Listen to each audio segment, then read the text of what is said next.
Lori Heimer was a 57-year-old woman living on a farm in Azalea, Kansas with her husband. Lori owned a dog breeding business at her home, named Lori's Poodle Badge.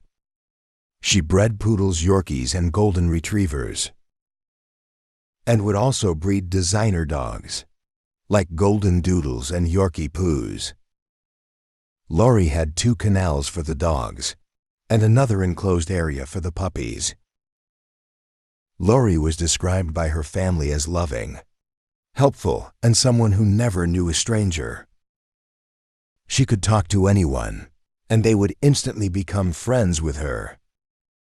Lori was known to advertise her breeding business throughout Kansas as well as Oklahoma and Colorado.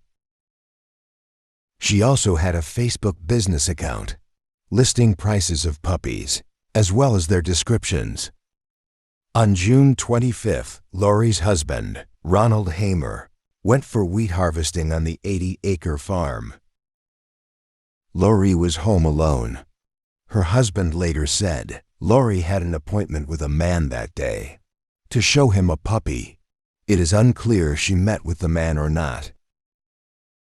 After her appointment, Lori was scheduled to attend a barbecue, but she never made it later that day. Lori's daughter, Katie Everly, along with her husband, visited her and found Lori's body inside her home around 7:30 p.m.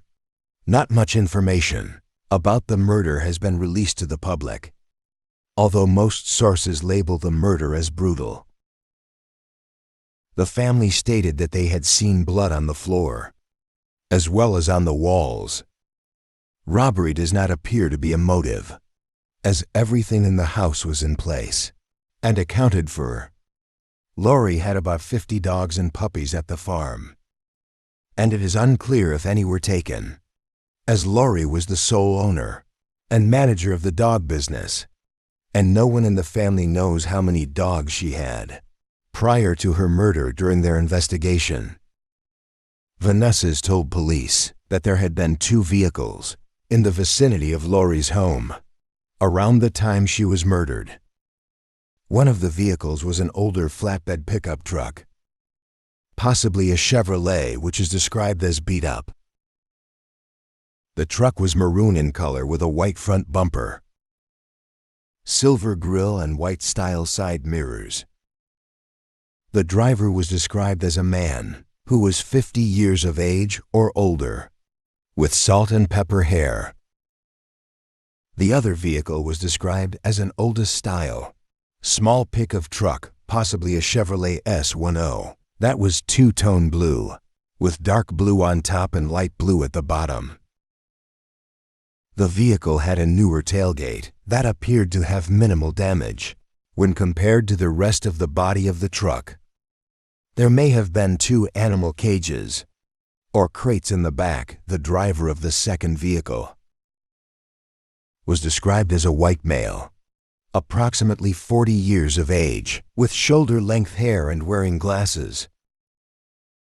The vehicles or its drivers have yet to be identified. Investigators are looking for the 2 vehicles and would like to speak to the drivers.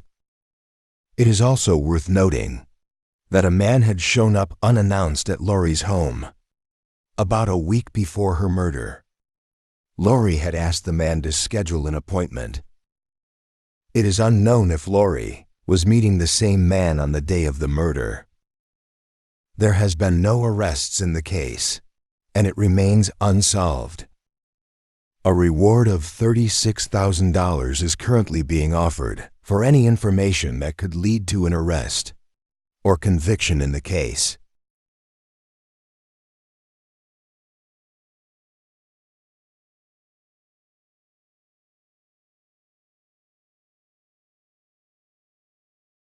Sharon Drover was a 17-year-old girl living in Livingston Street in downtown St. John's, Newfoundland and Labrador, Canada.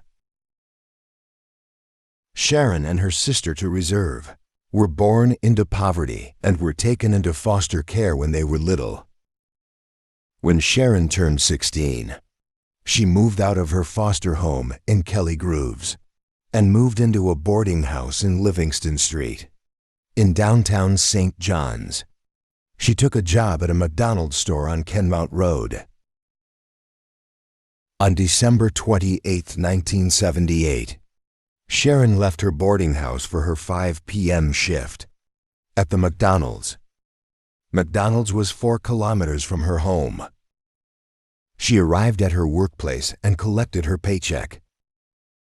She completed her shift at 2 a.m. and walked to her home. No one knows what happened to her after that. It is believed she had intended to hitchhike home. Sharon had been staying at the boarding house with her boyfriend Victor. However, she had not told her family about her relationship. Her sister Teresa learned about the relationship after her disappearance. Sharon was reported missing 46 days after she was last seen, when her family could not get a hold of her. Police launched the search for her, but no trace of her could be found. Later, the Royal Newfoundland Constabulary would receive 2 anonymous calls stating that Sharon Drover was dead. One of the callers said that they had seen a body being taken from a tractor-trailer truck near McDonald's on Topsail Road and buried somewhere near. The area was thoroughly searched. The other caller said her body was dumped off the Fox Job Access Road. The area was also searched, but nothing would be found. The case would eventually grow cold. Following publicity of the case in the 1990s, 2 brothers came forward and told police that they had picked up a young girl on Kenmount Road who had been hitchhiking. The police questioned the 2 brothers and, based on the information they provided about the girl, from the conversation with her, the police believed it was Sharon Drover. The brothers claimed to have dropped her off at around 2 a.m. on Long Sail, adjacent to the apartment she was residing at. They said the woman got out of the car and spoke with some people near her apartment's front door. They believed she had a heated argument. Moments later, they saw her running south on Long's Hill. Police now suspected her remains may have been hidden beneath the concrete basement. Inside her apartment, they never revealed why. They suspected that her body was buried in the apartment. In 1995, floorboards were removed in the Livingston Street boarding house, but no evidence was cleaned from the search. There were many other people in the boarding house, and the police did have a suspect in the case in 1995. But they have not revealed it to the general public. They have not yet ruled out the suspect. Sharon's family believes her boyfriend may be responsible for her disappearance. However, police have questioned him several times and ruled him out as a suspect. Over the years, police have investigated a number of leads, but so far no one has been charged. Sharon or her body has never been found. Sharon would have turned 61 this year.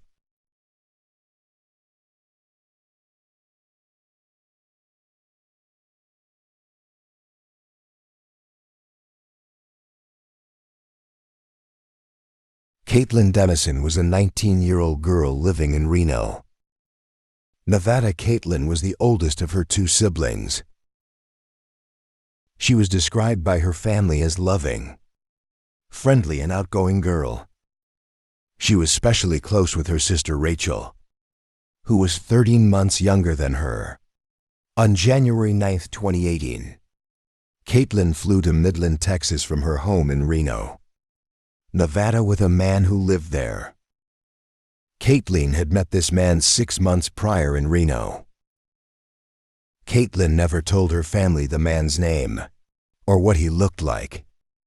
Caitlin texted Rachel on January 9th, telling her that she was traveling to Texas and to not tell anyone she was going to Texas.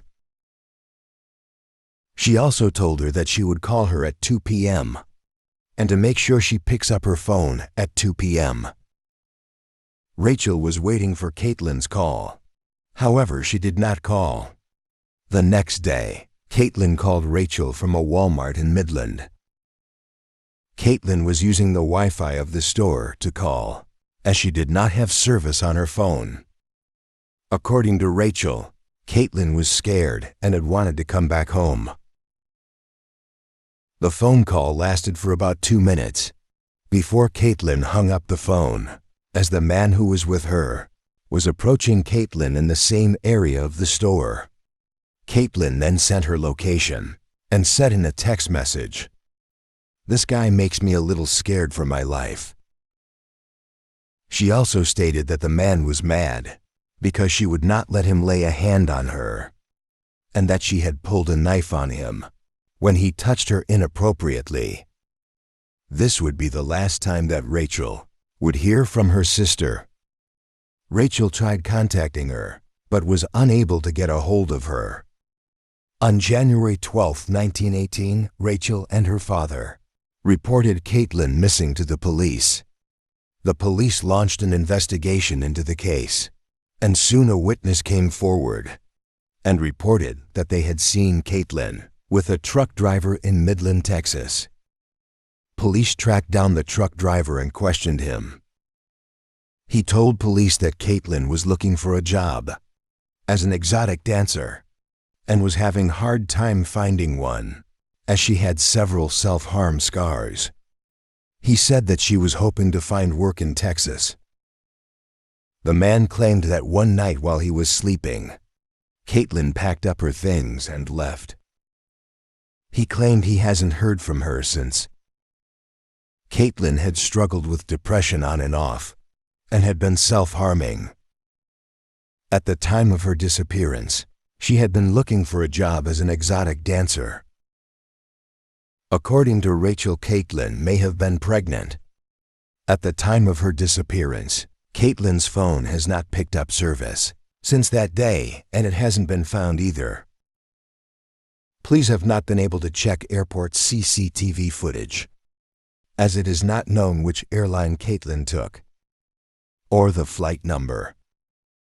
The police again went to the truck driver's home to question him, but this time he was gone.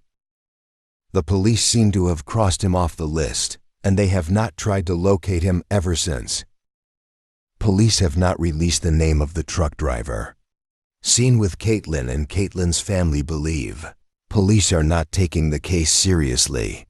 At the time of her disappearance, Caitlin was around 5 foot, 4 inches tall, and weighed around 120 to 1 o'clock, 30 pounds. She was last seen wearing a fur waist over a black shirt, black leggings with braiding down the sides of the legs, and fuzzy boots. She has a tattoo on her left knuckle of the word alien and the letter M, a tattoo on her right forearm of a Libra scale, an eye of her wrist located on her wrist, 2 piercing in her nose on each side, a piercing on her bottom lip, a tongue piercing, and a Medusa piercing. She also had scars on her legs and arms. Caitlin naturally has a brown hair, but had bleached it blonde. Caitlin's sister Rachel has been trying hard to find answers in her sister's disappearance. Her family have started a GoFund page to try and hire a private investigator and fly to Texas to rent billboard and to display ads in newspapers. Caitlin has been missing for 4 years now. The case remains open and unsolved.